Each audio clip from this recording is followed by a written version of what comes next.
आप कहते हैं कि आप अपने नजरिए और अपने मौकिफ से पीछे नहीं हटेंगे, आप अपने उसूलों पर समझौता नहीं करेंगे, ऐसा आप कहते हैं बिलावल साहब। एक छोटी सी झलक आपको दिखा देते हैं आपके नजरिए और आपके उसूलों की, तो शायद आपको खुद ही नहीं पता कि आपके नजरिए और आपके उसूल हैं क्या। ये देखिए जरा। इस दफा हमने शरीफों को मिटाना है। मुक्किया तेरा शो नवाज, शो नवाज, शो नवाज। मियां साहब, आपने तो कश्मीर और कश्मीरियों के लिए एक टक्के का काम नहीं किया, तो फिर मैं आपको मोदी का यार ना कहूं तो क्या कहूं।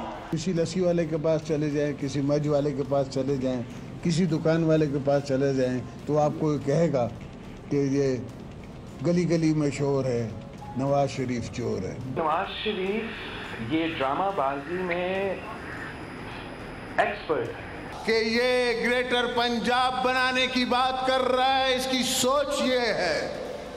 और आज आपने देखा कि इसके मुंह से उगल आया कि मुझे मुजीबुर रहमान बनाया जा रहा है। आपका ये नजरिया कुछ ज्यादा पुराना मेरे ख्याल में नहीं है, बल्कि इंतखाबात से पहले का है ना। इतनी जल्दी आपके उसूलों और नजरिए पर जंग लग गया और फिर आप एक नए उसूल और नए नजरिए के साथ सियासत के जुमा बाजार में आ गए और आज आप अपने बदतरीन मुखालिफ नवाज शरीफ की पैरवी करते हुए नैब में पेश हुए, तो आपके कारकुन इदारों से ही दस्तों गिरेबां हो गए।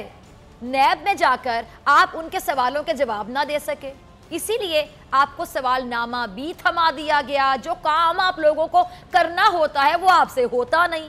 इदारों को बदनाम करने के लिए, एहतसाब के अमल को रोकने के लिए आप अपने ही कारकुनान का इस्तेमाल करते हैं। सब्सक्राइब करें और बेल दबाएं ताकि कोई खबर रह न जाए।